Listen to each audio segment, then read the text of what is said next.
Untuk hari ini pengolahan hasil assessment. Jadi ini masih lanjutan dari kurikulum Merdeka. Kalau dulu sebelumnya kita sudah diskusi tentang bagaimana rubriknya, kemudian metode assessmentnya seperti apa, tekniknya bagaimana, dan pengolahannya ya setelah hasil assessmentnya ada. Nah, pengolahannya seperti apa. Nah, kita akan awali dari KKTP. Apa KKTP teh? Ya, apa KKTP? Ya, betul. Jadi kriteria ketercapaian tujuan pembelajaran. Nah, ini kalau di kurikulum K13 istilahnya KKM ya. Apa KKM? Kriteria ketuntasan minimal. Nah, dulu seperti itu, dan di kurikulum Merdeka istilahnya jadi KKTP, kriteria ketercapaian tujuan pembelajaran, yang fungsinya itu bahwa kita sudah merefleksikan proses pembelajaran ya. Kemudian kita diagnosis. Nah, anak itu penguasaan kompetensinya seperti apa. Nah, sehingga nanti bisa diperbaiki. Nanti intervensi pembelajaran yang dilakukan itu sesuai dengan kondisi yang dicapai oleh murid kita. Nah, jadi di sini KKTP itu pengolahan hasil penilaian ya, bisa dilakukan dengan analisisnya bisa kuantitatif, bisa juga kualitatif ya, dari data hasil pelaksanaan penilaian.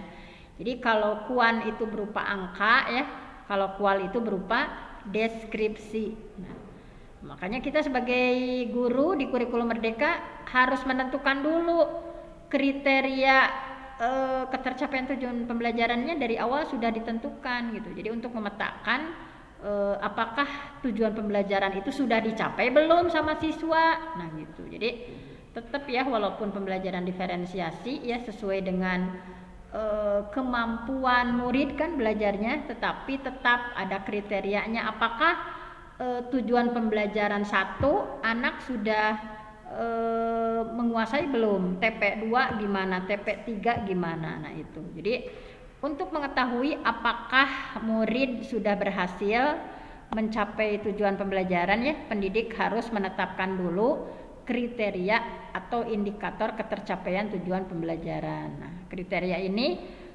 dikembangkannya saat perencanaan, dari mulai merencanakan asesmen yang dilakukan saat guru menyusun dari mulai perencanaan pembelajaran gitu ya, baik perencanaan pembelajarannya berupa RPP ataupun modul ajar. Jadi KKTP-nya dari awal sudah didesain. Nah, dalam menentukan KKTP ini ada beberapa penting yang harus diperhatikan. Nah, ini apa saja? Tidak disarankan menggunakan angka mutlak. Nah, kalau dulu KKM kita ya, KKM-nya berapa? 75. Nah, sekarang itu tidak disarankan untuk menggunakan angka mutlak ya sebagai kriterianya. Tapi yang paling disarankan itu adalah menggunakan deskripsi. Nah, ini yang paling biasa menggunakan deskripsi. Tapi jika dibutuhkan, nah masih tetap boleh. Jika dibutuhkan, pendidik diperkenankan menggunakan interval. Misalnya ya 70, 85 ya, 85 sampai 100 dan sebagainya jika dibutuhkan. Nah, jadi kriteria yang digunakan untuk menentukan apakah murid TP-nya ya sudah dicapai atau belum. Nah, ini ada pendekatannya, ada 3 pendekatan. Jadi KKTP itu bisa menggunakan deskripsi kriteria ya, tadi kata Ihsan, bisa menggunakan rubrik, bisa menggunakan interval nilai. Nah, ini pilihan. Jadi coba kita lihat kalau KKTP-nya itu menggunakan kriteria. Nah, ini misalnya TP mapel bahasa Indonesia fase C. Fase C berarti SD, SMP, SMA? Fase C. Fase C masih SD kan? Fase A itu kelas, jangan lupa ya, fase A mah kelas 1 2 SD, fase B mah 3 4, fase C mah 5 6. Kalau fase SMP mah semuanya fase D. Kalau E itu kelas 10, 11, 12 fase F. Nah itu. Jadi misalnya pelajaran bahasa Indonesia fase C. Misalnya TP nate tujuan pembelajarannya peserta didik mampu menulis laporan hasil pengamatan dan wawancara. Nah, misalnya materinya itu ya, bahwa peserta didik ya tujuan pembelajarannya itu peserta didik teh mampu menulis laporan dari hasil pengamatan dan wawancara, misalnya itu. Nah, bagaimana membuat KKTP-nya? Nah, KKTP-nya itu yang pertama boleh menggunakan deskripsi kriteria. Kalau menggunakan deskripsi kriteria berarti di sini kriterianya kita buat sebagai guru, kita buat laporan peserta didik. Nah, kan yang dibahasnya tentang laporan ya. Laporan peserta didik menunjukkan kemampuannya menulis teks eksplanasi, hasil pengamatan dan pengalaman secara jelas. Laporan harus menjelaskan hubungan kausalitas yang logis disertai dengan argumen yang logis sehingga dapat meyakinkan pembaca. Nah, ini dibuat sama kita. Ini berdasarkan TP dari CP kan, dari capaian pembelajaran diturunkan ke TP. Kemudian dari TP itu, nah untuk membuat KKTP itu harus berdasarkan itu. Nah, kita bikin kriterianya tuh gimana sih yang disebut anak mampu bahwa di TP1 anak berhasil atau tidak mencapainya itu dibuat dulu kriterianya. Oh, bahwa murid kita teh di TP1 bisa dilalui itu ketika anak bisa bikin laporan yang menunjukkan kemampuan menulis teks eksplanasinya, hasil pengamatan dan pengalaman secara jelas. Tapi laporannya harus jelas ya, harus menjelaskan hubungan sebab akibat, hubungan kausalitas yang logis disertai dengan argumen yang logis sehingga bisa meyakinkan pembaca. Nah, itu. Kemudian selanjutnya di sini ya, yang kedua dengan apa? Yang kedua dengan rubrik. Nanti menurut kalian yang paling simpel, yang paling mudah untuk dipraktekkan yang mana? Nah, ini bebas memilih ya. Contoh salah satu tujuan pembelajaran, mapelnya bahasa Indonesia sama fase C. Tadi masih ya, peserta didik mampu menulis laporan dari hasil pengamatan dan wawancara. Kalau tadi mah berdasarkan apa yang pertama? Kriteria, kayak gitu tadi ya kriterianya. Kalau berdasarkan rubrik mah ini seperti ini. Gimana nih isi laporannya? Gimana rubriknya? Penulisan tanda baca dan huruf kapitalnya juga dinilai. Misalnya isi laporan. Rubrik pertama itu baru berkembang. Baru berkembang itu kalau murid belum mampu. Jadi dia belum mampu menulis teks eksplanasi, hasil pengamatan dan lain sebagainya ya. Jadi ide dan informasinya dalam laporan itu tercampur dan hubungan antara paragraf tidak berhubungan gitu. Jadi ternyata rambung budak teh nulis teks eksplanasi nate, hasil pengamatan dan pengalaman teh berarti baru berkembang. Dia bisa menulis, cuman tadi inti nama hubungan antar paragraf itu tidak berhubungan, intinya itu nyambung. Kemudian kalau layak itu seperti apa? Layak itu misalnya mampu menulis teks eksplanasi, hasil pengamatan dan sejarah laporan menunjukkan hubungan yang jelas di sebagian paragraf. Jadi di antara paragraf teh aya nu nyambung, aya nu henteu, berarti eta layak. Kalau cakap itu mampu menulis tetapi laporan menjelaskan hubungan kausalitas yang logis disertai dengan argumen yang logis sehingga dapat meyakinkan pembaca. Kalau ini tapi tidak ada fakta pendukung yang relevannya, jadi udah lebih bagus kalau dicakap. Jadi anak udah bisa menulis, ada hubungan sebab akibatnya, antar paragrafnya nyambung. Nah, kalau mahir itu seperti apa? Mahir itu, nah ini kalau yang mahir itu mampu menulis teks eksplanasi dan lain sebagainya ya. Hubungan kausalitasnya, logisnya bagus, argumennya bagus, meyakinkan pembaca. Nah ini meyakinkan pembaca serta ada fakta pendukung yang relevan. Nah, anaknya jadi itu disebut mahir.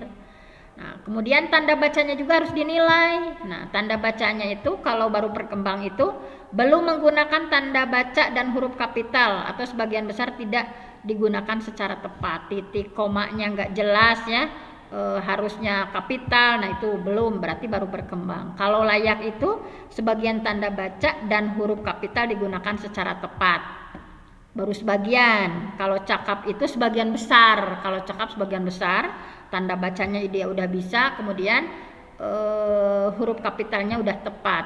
Kalau mahir itu semua tanda baca dan huruf kapital digunakan secara tepat. Nah, itu udah mahir berarti anak. Nah, jadi seperti ini nanti jelas progresnya. Oh, murid saya itu baru berkembang dalam TP1. Oh, murid saya itu udah mahir. Oh, murid saya itu udah cakap. Nah, ini enak ya untuk dijadikan ketika sebuah tujuan pembelajaran apakah sudah bisa dicerna oleh anak atau belum. Nah, ini dengan rubrik seperti ini. Yang ketiga dengan apa? Nah, yang ketiga itu dengan interval. Nah, ini sama, kalau ini kayak dulu kita ya, ada intervalnya, sama materinya yang tadi. Kalau interval itu misalnya kriteria ketuntasannya itu mampu menulis teks eksplanasi hasil pengamatan dan pengalaman secara jelas. Laporan menjelaskan hubungan kausalitas yang logis disertai dengan argumen yang logis sehingga dapat meyakinkan pembaca. Nah, ini apakah rentangnya dari 0 sampai 40 atau 41 sampai 70 atau 71 sampai 100. Nah, ini nanti yang disebut sudah sesuai kriteria itu nanti yang seperti apa. Nah, itu harus disepakati. Kemudian nih bagaimana mengolah hasil asesmen. Ceritanya udah ya, ceritanya udah asesmen, bagaimana mengolahnya. Nah, mengolah hasil asesmen dalam satu TP. Nah, ini baru satu TP. Misalnya pendidik telah melaksanakan asesmen untuk salah satu TP pada mapel IPAS fase C.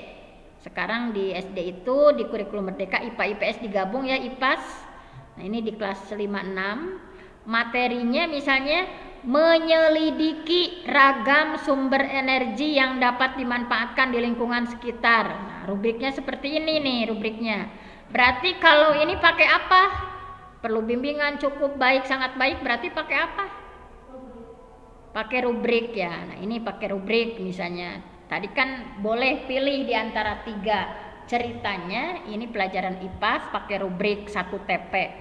Misalnya bukti TP satunya itu mampu menguraikan manfaat sumber energi, yang kedua mampu melakukan pengamatan sesuai prosedur. Nah, ini TP-nya itu ya dikopaskan.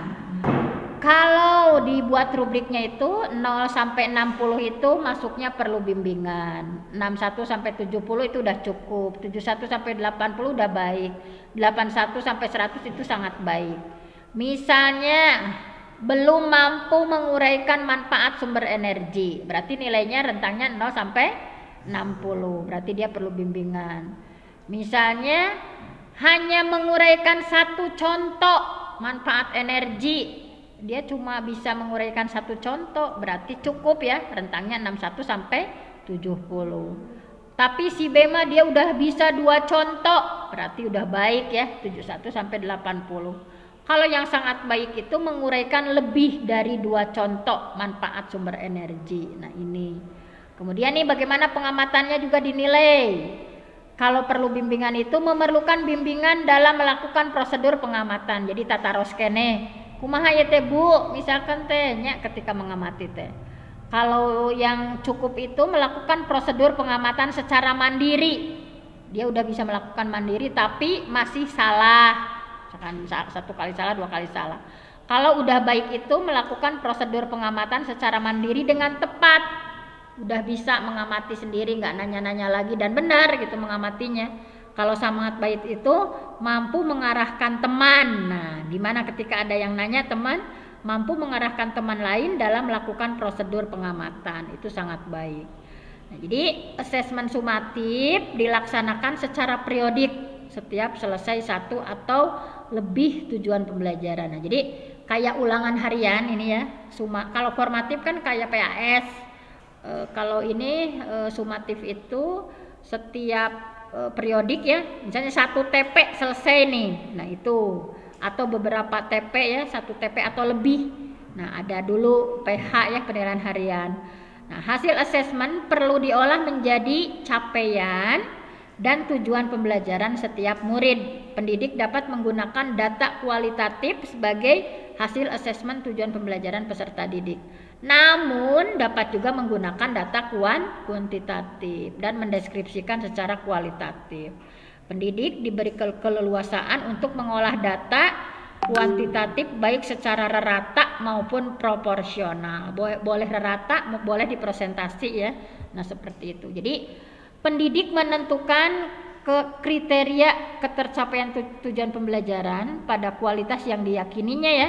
Misalnya pada kualitas cukup, peserta didik dianggap sudah mencapai KKTP.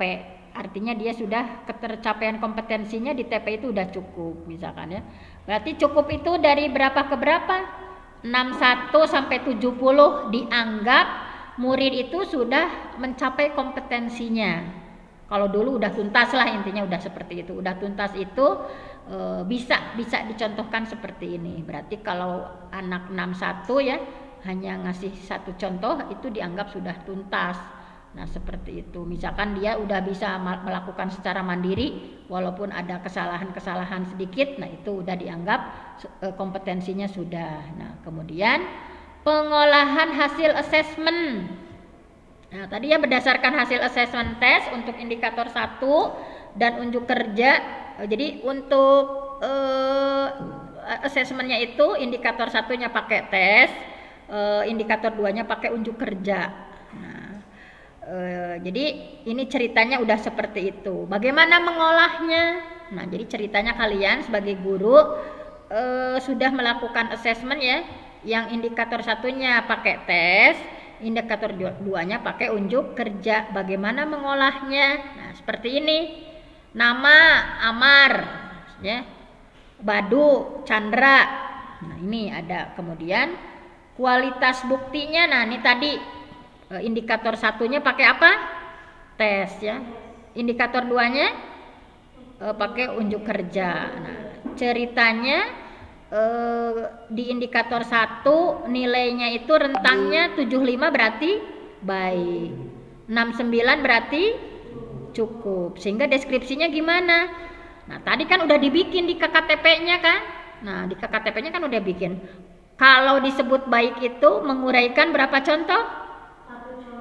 Baik 2 ya, 2. Kalau mampu menguraikan 2 contoh berarti dia udah 2 baik. Nah, sehingga di deskripsinya mampu menguraikan 2 contoh manfaat sumber energi. Kemudian prosedur pengamatannya, kalau anak udah mandiri tapi masih ada salah-salahnya 1 kali 2 kali salah berarti cukup ya. Nah, jadi di sana tinggal mengopas saja, mengopas dari KKTP.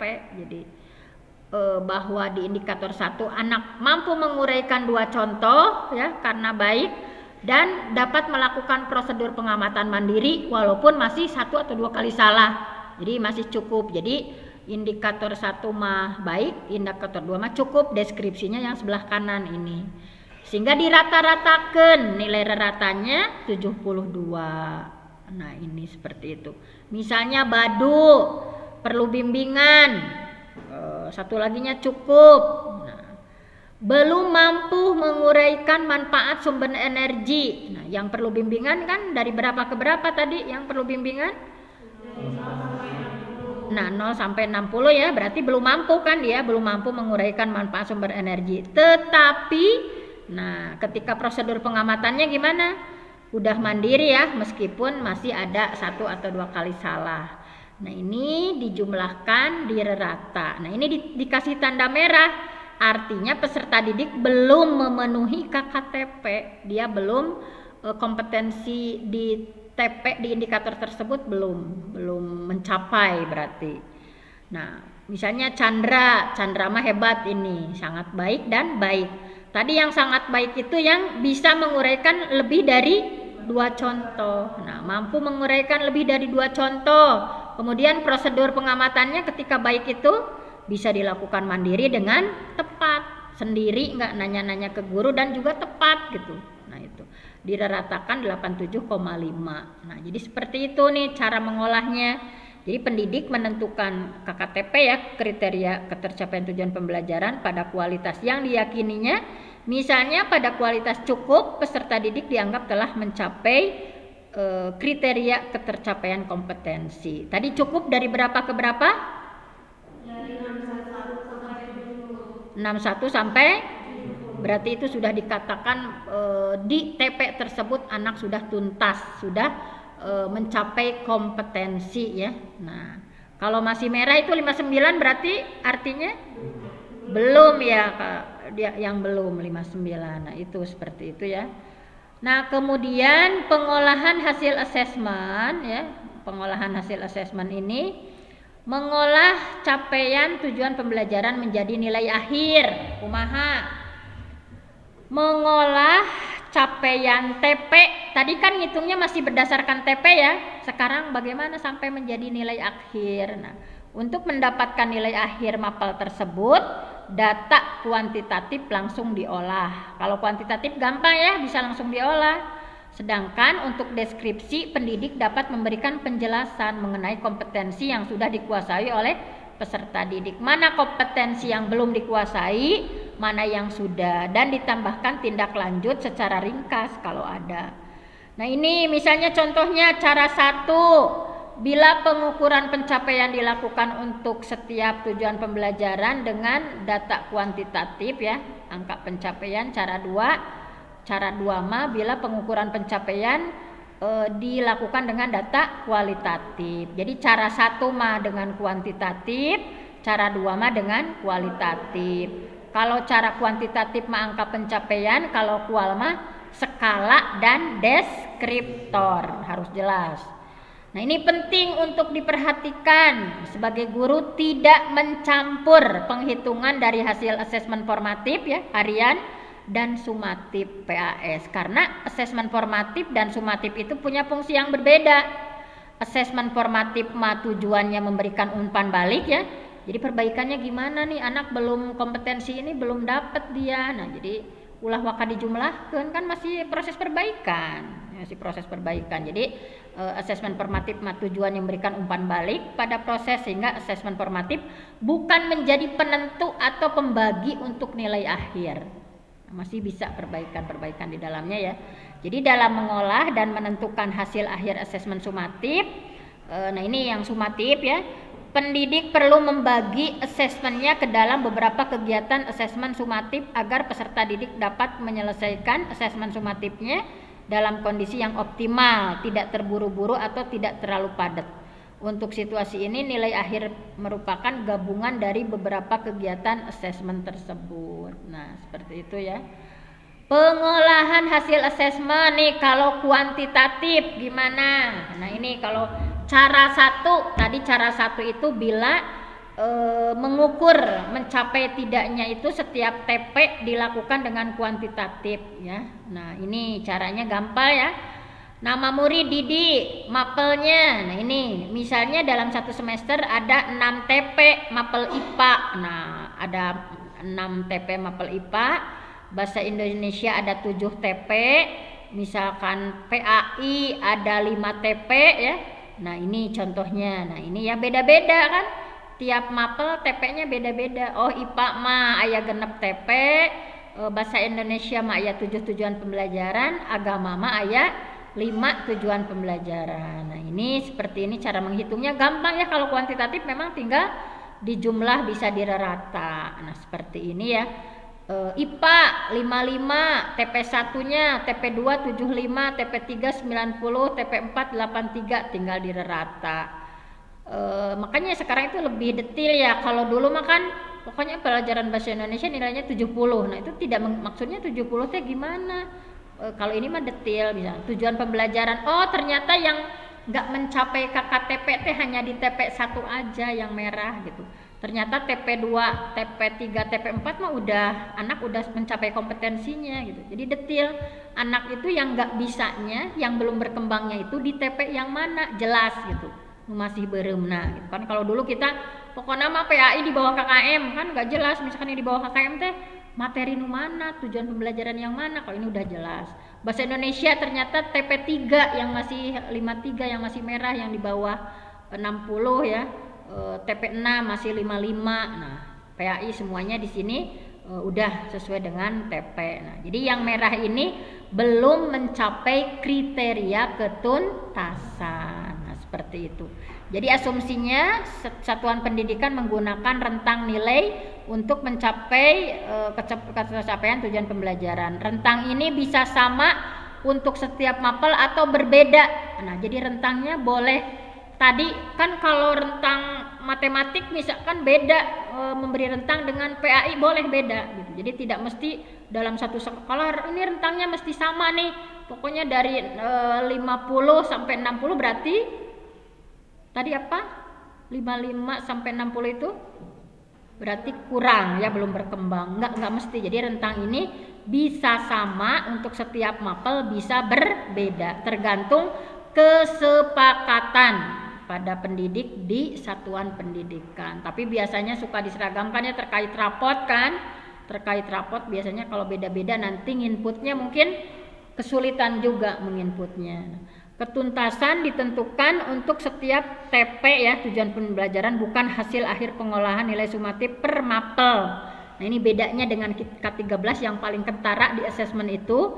Kalau K13 mah ketuntasan itu berdasarkan hasil akhir, pokoknya mah IPA misalnya 50, berarti kamu IPA-nya belum mencapai KKM misalkan ya.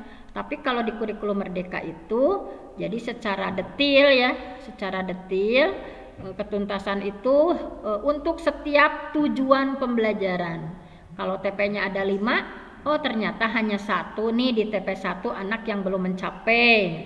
Jadi ketidaktuntasan ini ditandai dengan bintang kecil ya, di tujuan pembelajaran tertentu saja. Jadi hal ini tujuannya apa? Untuk mengkomunikasikan pada orang tua dan kepada murid tentang tujuan pembelajaran mana yang belum dituntaskan oleh murid itu. Jadi nanti jelas memperbaikinya tuh yang mana. Kan kalau pokoknya kamu PAI KKM-nya di bawah KKM nu mana, misalkan tenaha anu tentang hukum tajwidna atau napi hafalanana atau napi praktek wuduna, kan kedah jelas. Nah, jadi ini jelas.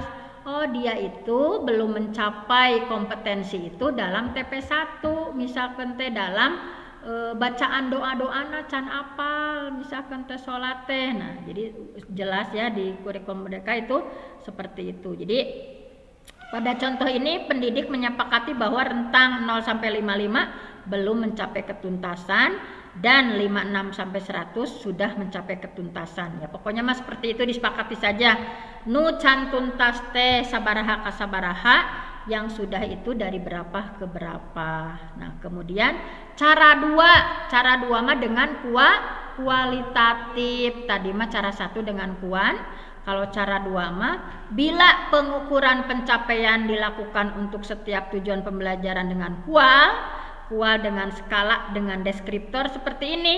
Nah, ini tanda centang diberikan sesuai dengan rubrik ketercapaian yang ada pada masing-masing TP.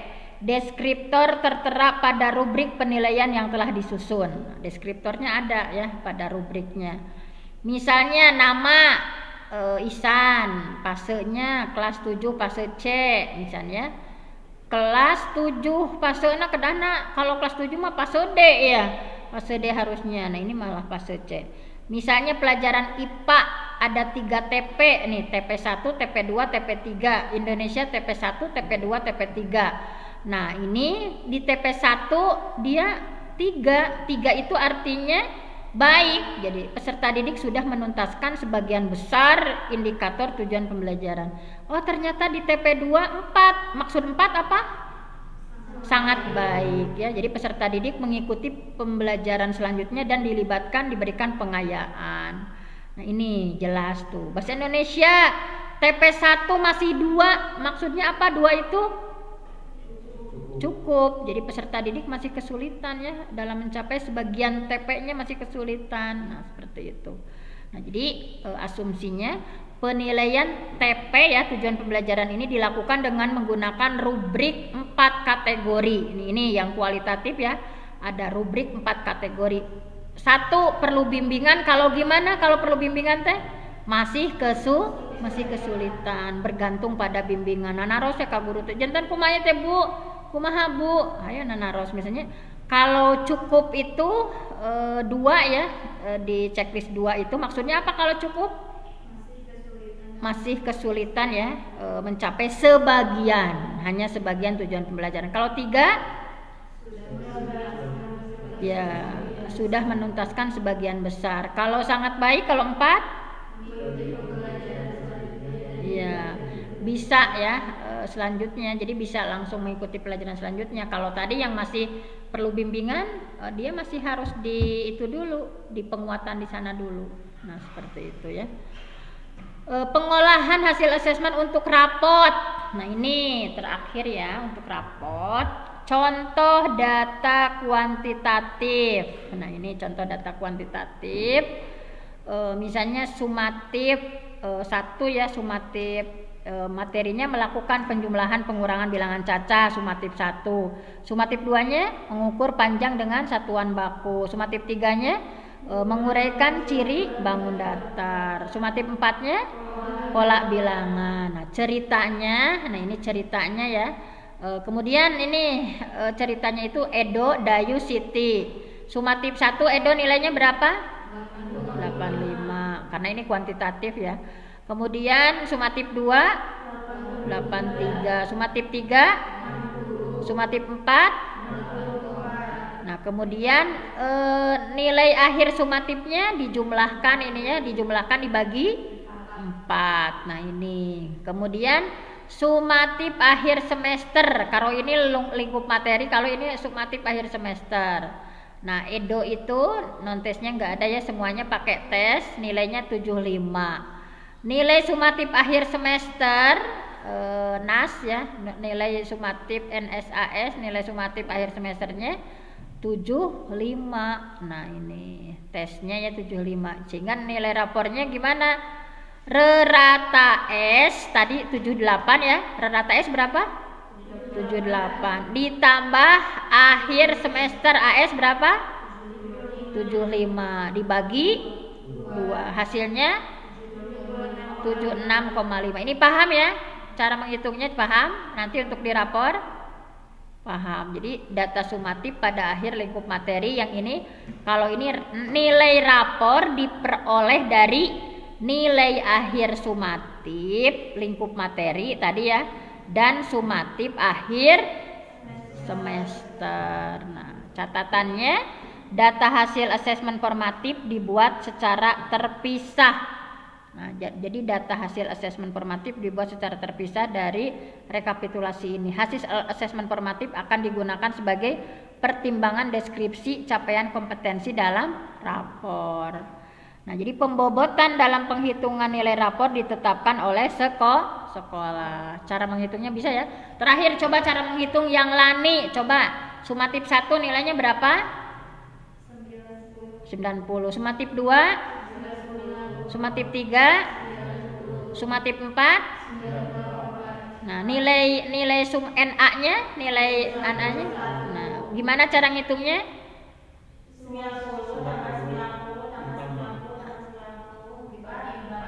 Dibagi 4. Kemudian nilai akhir semesternya dapat berapa? Sehingga nilai akhir semesternya berapa? 100. Nah, nilai akhir semesternya dulu, yang sumatif akhir semester dulu. Gimana cara ngitung rapotnya? Rata sumatifnya berapa? Ditambah akhir semester berapa? 100. Kemudian nah dibagi 3, 91 tambah 100 dibagi 2, hasilnya berapa? Ini untuk ke rapornya. Nah, kemudian kalau kualitatif, yang barusan mah kalau kuantitatif. Kalau datanya kualitatif, kalau data kualitatif seperti ini nih, lihat. Nama murid Ahmad, sumatif 1 praktek, sumatif 2 praktek ya. Peserta didik mampu menjelaskan antar muka berbasis grafis dan komponennya. Jadi Ahmad terampil menggunakan antar muka berbasis grafis dan mampu menjelaskan komponen. Sudah terampil. Sumatif 2-nya mampu membuat surel tapi belum santun dalam berbahasa. Sumatif 3-nya, karena ini kan deskripsi, terampil melakukan pencarian penggunaan peramban namun belum pandai memilah informasi. Sumatif 4-nya mampu membuat folder namun belum mampu mengelola file secara terstruktur. Sumatif 5-nya terampil menggunakan feature dasar aplikasi perkantoran untuk membuat dokumen dan presentasi. Sehingga sumatif akhir ya, SAS, sumatif akhir semester, secara teorinya gimana? Memahami penggunaan aplikasi peramban dan perkantoran dalam lingkungan antarmuka berbasis grafis. Nilai akhir semesternya terampil mempraktekkan penggunaan aplikasi peramban dan perkantoran lingkungan. Namun, jadi ada kejelasan. Namun perlu bimbingan. Perlu bimbingannya dalam hal apa? Dalam sikap dan karakter penggunaan teknologi, dan masih perlu bimbingan dalam menggunakan aplikasi pengelolaan berkas. Nah, ini jadi menyimpulkan hasil dari tadi ini yang di kolom-kolom ini. Nah, ini ya, kalau kualitatif seperti itu. Nah, kemudian ini masih panjang ya. Nah, ini sampai sinilah ya. Penyusunan deskripsi berdasarkan CP. Terdapat 3 opsi dalam menyusun deskripsi CP pada rapor. Ketiga opsi tersebut sebagai berikut. Nah, kalian kan harus berdasarkan CP ya. Nah, ini ada 3 opsi. Yang pertama ya, ini opsinya tuh. Dalam menyusun deskripsi capaian kompetensi, pendidik harus mengidentifikasi capaian kompetensi tertinggi dan terendah. Untuk melihat capaian kompetensi tertinggi ditandai dengan warna hijau. Capaian kompetensi terendah diwarnai dengan merah. Nah, ini dikasih tanda supaya nggak terlalu pusing ya. Misalnya ini, mengidentifikasi mengajukan gagasan, warnanya apa? Hijau. Jadi yang tertinggi itu. Kalau merancang solusi mengambil keputusan, nah itu terendah. Nah, ini ya harus dikasih tanda. Nah, sehingga seperti ini ya nanti capaian pembelajarannya. Nah, ini tuh seperti ini. Kemudian perlu bimbingan. Nah, kalau dia dapatnya rendah dikasih merah sama. Jadi orang tua teh biar fokus, perlu bimbingan teh bab naonna, hejo mahnya, hejo matos, hejo, misalkan dia udah mampu. Tapi yang warna merahnya perlu bimbingan dalam kemampuan merancang solusi dan mengambil keputusan serta penguatan dalam menerapkan hukum-hukum dasar kimia. Jadi yang capaian tertingginya warna hijau. Kalau yang terendahnya pakai merah, biar kalau merah itu fokus. Oh, ini perlu bimbingannya di sini. Nah, kemudian deskripsi berdasarkan ini ya, penyusunan deskripsi berdasarkan CP yang ini ya. Kalau ini berdasarkan ATP, kalau yang bawah. Kalau tadi mah berdasarkan CP, kalau ini mah berdasarkan ATP. Nah, lebih rinci tuh, lihat yang lebih rinci tuh kolomnya. Nah, jadi capaian kompetensi itu bisa berdasarkan capaian pembelajaran, bisa berdasarkan ATP, alur tujuan pembelajaran. Kalau berdasarkan ATP ini nomornya udah jelas karena dari CP diturunkan ke TP ke ATP. Nah, ini sama, ini juga dalam menyusun deskripsi ya. Kompetensi tertinggi pakai warna hijau. Kalau yang capaiannya terendah merah. Ini sehingga yang hijau dianggap sudah aman ya. Yang merah itu di ATP ke-11 dan ATP ke-12 perlu penguatan. Nah, perlu penguatan dalam menganalisis suatu fenomena. Nah, ini yang lain-lainnya sudah aman. Nah, seperti ini. Penyusunan deskripsi berdasarkan capaian pembelajaran. Nah, ini dalam menyusun deskripsi capaian kompetensi, pendidik harus mengidentifikasi capaian kompetensi tertinggi dan terendah. Untuk melihat tertinggi mah hijau, untuk rendah merah. Nah, ini ditulis di sini. Sumatif lingkup materi yang sudah hijau yang mana saja? Sumatif 1, yang sumatif 1, sumatif berapa? Yang tertinggi ini, yang tertinggi dulu. Sumatif 1 dan sumatif 4. Yang terendah? Sumatif 3. Nah, jadi dikasih tanda seperti ini ya. Sehingga nilai akhirnya seperti ini. IPA menunjukkan penguasaan yang baik dalam memprediksi kondisi cuaca dan membedakan siang malam. Tapi, nah ini yang merahnya, perlu pendampingan dalam memahami konsep waktu, jam, menit, detik, perlu pembimbingan lebih lanjut agar kemampuan tersebut dikuasai secara konsisten. Nah, tentang konsep waktu nih yang masih perlu bimbingan ternyata. Nah, seperti itu yang cuaca di sekitarku sama membedakan siang malamnya udah mampu. Nah, ini kemudian opsi 3, deskripsi mengambil dari poin penting dari materi yang udah diberikan. Jadi kalau ini mah rinci kan ya. Kalau dari ATP mah sangat rinci, kalau dari CP mah tinggal kopas CP-nya. Yang terakhir itu deskripsi di rapor itu mengambil dari poin penting dari materi. Nah, ini kayaknya yang paling sederhana ya yang terakhir. Nah ini yang paling sederhana yang terakhir. Jadi menyusun deskripsi teh tiasa tina non CP, kemudian yang kedua ATP, yang ketiga poin-poin penting dari materi yang sudah diberikan. Menurut kalian yang paling gampang yang mana? Menurut apakah poin-poin penting nawungkul dina materi pokoknya mah tentang cuaca tentang nama hari, tentang konsep waktu, tentang membedakan siang malam, sumatifnya berapa? Nah ini mah berdasarkan poin-poin penting dalam materi. Kalau yang kedua mah ini berdasarkan ATP ya. Wah, ATP 5 ini rinci lihat. Kemudian kalau ini mah berdasarkan capaian pembelajaran, hanya dikasih tanda saja yang merah mana, yang hijau mana. Menurut kalian menyusun deskripsi ini, deskripsi capaian kompetensi di rapor dari 3 opsi ini yang paling memudahkan yang mana? Apakah berdasarkan CP, ATP, atau berdasarkan poin penting dari materi? Poin penting dari materi ya, supaya lebih fokus bacanya ya. Nah ini juga ada perlu pendampingan nih dalam apa? Dalam memahami konsep waktu.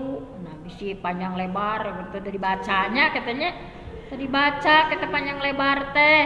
Nah itulah di antara sesi kedua asesmen dalam kurikulum Merdeka. Nanti ya supaya tidak pusing, kalau pelaporan kemajuan belajarnya seperti apa. Mungkin hanya itu saja ya Bang.